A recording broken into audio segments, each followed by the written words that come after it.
pité incontrôlable. C'est ça, ce sont des forces occultes, ou bien forces occultes. Bimisa comme force occulte pour que maman clair, papa Roger, remplaçant mon mot démon.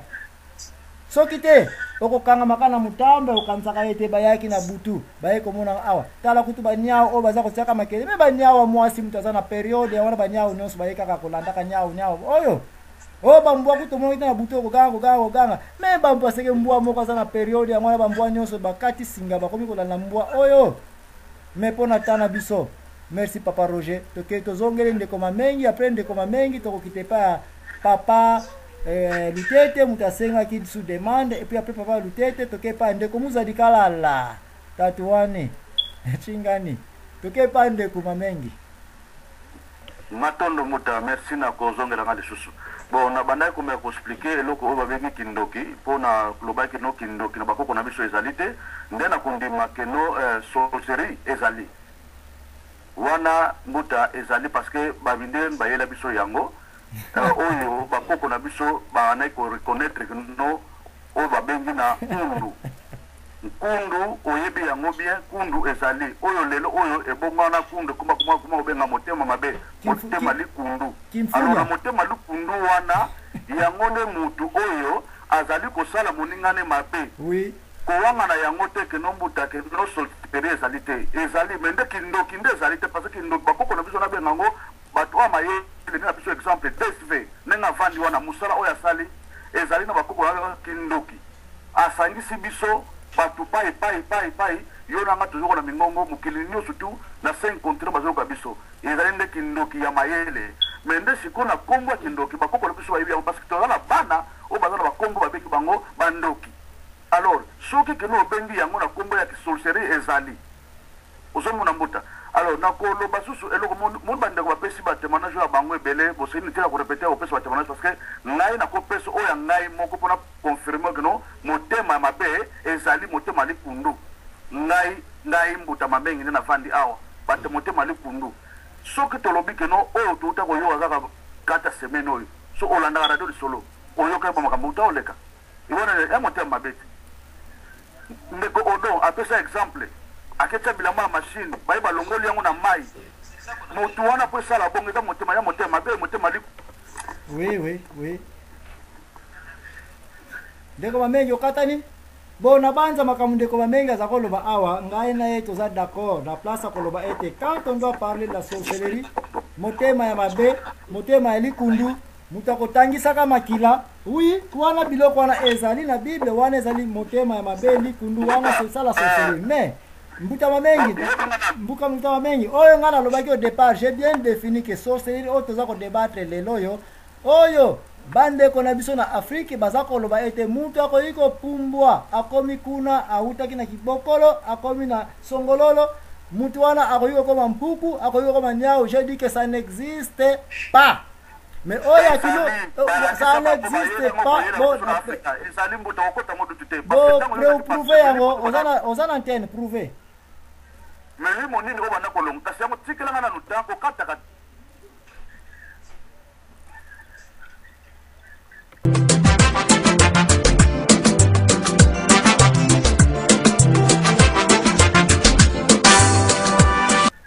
Ndeko mamengi naza okata yote so inga nazwi seke communication na yo epesi mobulu boye toke pa ndeko nkansi Lutete. Oui, ndeko nalingi na loba boye nalingi na salomo a reproche muke oyebi toza ba intervenant. Je pense que ceux qui osa yo moko na émission na yo oko animer émission na yo bien te. Alors ceux qui batu baza kokota eza po ba tia un anini na thème na yo oyenango. Alors ngana intervenaki mais je pense que je suis vraiment désolé na façon oyo o répondre nga ozoyoka donc kolobateke nini batu bazoya na bapoto babuzo basali babiochimie buzo nini boyebi eloko te non oyebi okoki kojuge nga te parce que tu ne me connais pas. Moi je te dis que il faut ça la manière ya ko répondre batu na radio bolimbisi non na kolimbisa yo mais en tout cas mais ka ko changer façon na yo ya ko répondre batu bolimbisi ce n'est pas comme ça qu'on répond aux gens. Merci beaucoup. Bon, na banza na semi bolimbisi publiquement. Na ndenge ndeko Lutete azali touché. Na banza ngano tozaba na mbengo tozaba na matadi. Donc kolimbisa ngai kaka parce que beto na beto. Babi faut sekele beto kudiaka ya kuna.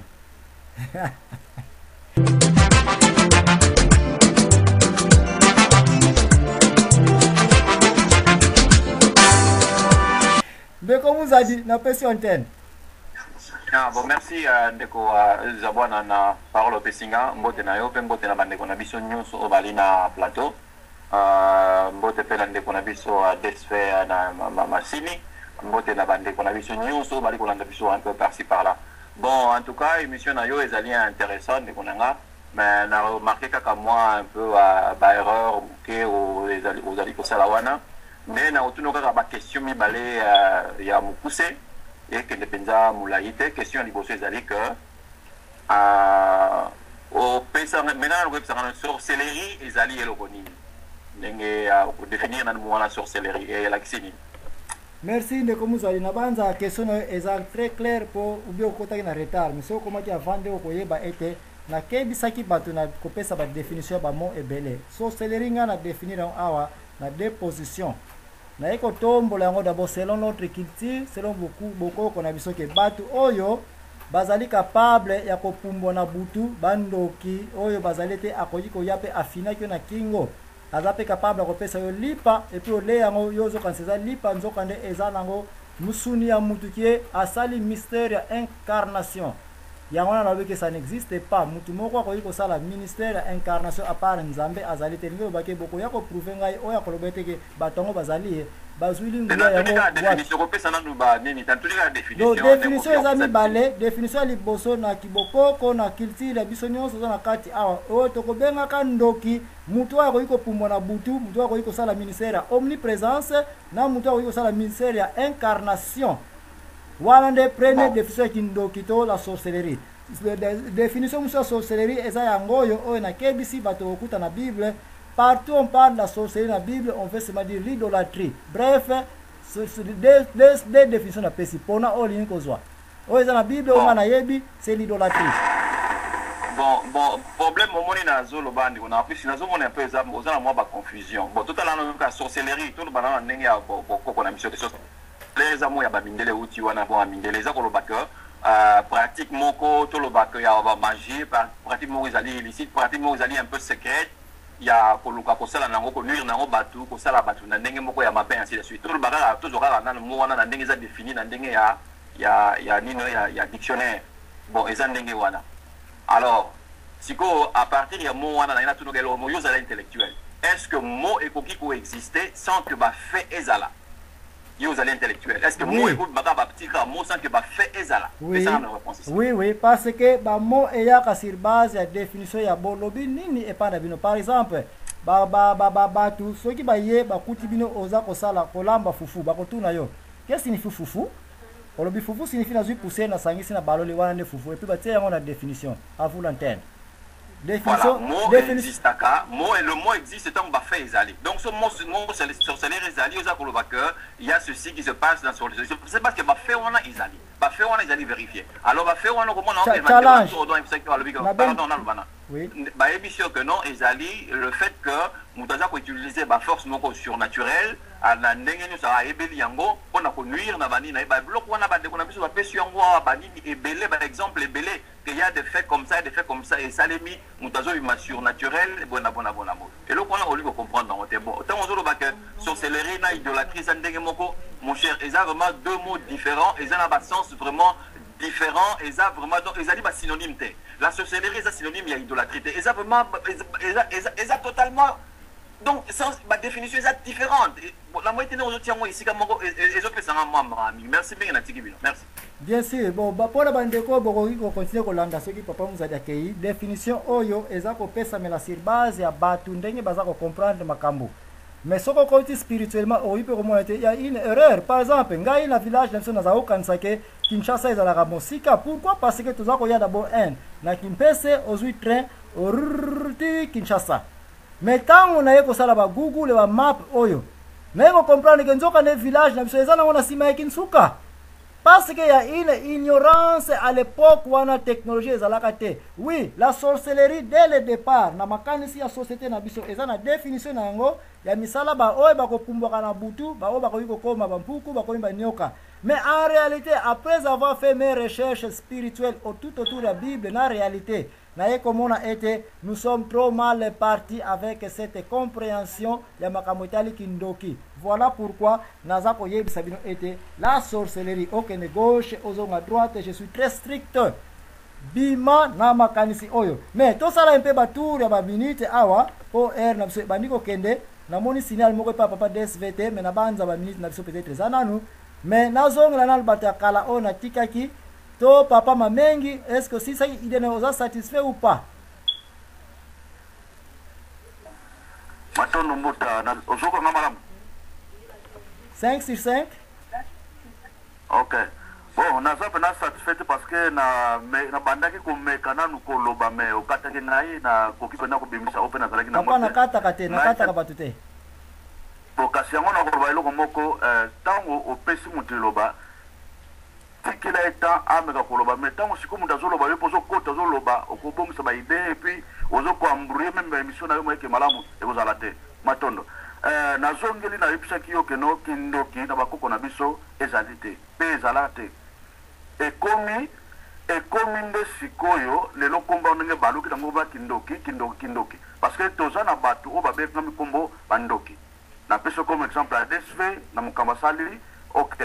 Alors ce qui est no sorcellerie wana oui oyo bamindele bayeli biso okota yango dutite parce que existe ezali.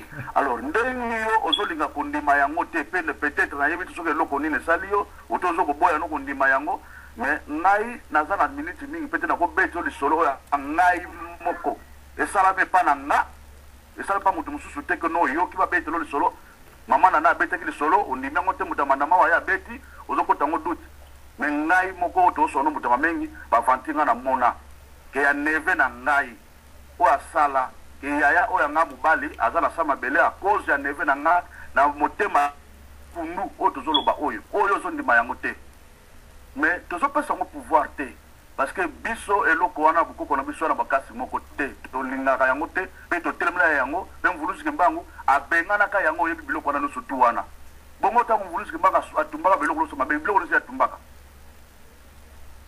oyebi yango lobaka noza mwana o babokolo na maboko ya mama ya kuna na kata centre de kei yebisanga siko biloko nini o mvulusi kembangu atumbaka matondo. Merci ndeko mamengi makamolo bingana sana problème ko na yango te sino ke o toucher point kitoko mfumukimbango nini yango atumbaka. Oui, mfumukimbango biloko atumbaka ba biloko oyo zalaki utiliser na la sorcellerie, biloko oyo zalaki ke makanisi ya biso baindo ya kokanisa ete ozwaki mwa ekeko na yo ekeko oyo soki na tie kombo ya mutu awa ekeko yango ekopumbwa na butu epi ekeiko fina ye yango na mfumukimbango lokola azalaki mwana na nzambe ayekolaki Bible penza te mais azalaki na molimo santo oyo ekamba ye oyo eleki Biblia ayaki ko comprendre ba makambo oyo ngana za ko yebisa bino te botika makanisi oyo kindoki atumba yango po a démontrer na bato te botika ba raisonnement ya buzoberi oyo place nde yango ya kitoko otoucher. Pona nini mfumukimbango atumbaki babikeko oyo? Pona nini mfumukimbango abendaki batu boya na Jésus? C'est parce que babima na raisonnement ya kokanisa ka ete nakena babilanga nga bandoki bazali bakoya ko attaquer ngatika na kima na bilanga tika na sala boy. Biloko mfumukimbango yango wana telamana. Mfumukimbango ayaki na classique ya kobimisa biso na buzoberi ya kokonzi okroa na kindoki. Oyo lobi ozana par na ya raison ke kindoki penze pa na biso bakoko na biso kala ezalaka penza te. Pourquoi? Parce que même vers les années 60, je me souviens na baba bota na biso ko bimisi commando ki bako beta yo. Soki na école bako tuna au na village. À notre époque on croyait que bando ki bazaka na ba village. Et nous ba ke ya une certaine idéologie o ezali trop sale ya ko kanisa kana makama kindoki. Bata ba ville, bata banzila masino to za ko benga bango. Baza o kanisa ke soko tuna village yo mzela kindoki. Mais lelo to komi ndengo lobi na yo. On ne sait pas, mais pour moi, ce sont des pasteurs, ce sont des églises, il y a promotion, il y a Kindoki. Parce que, na yebi na ngate église kimbangi se lopa liboso, o meki ko bimisa kombo ya ndoki.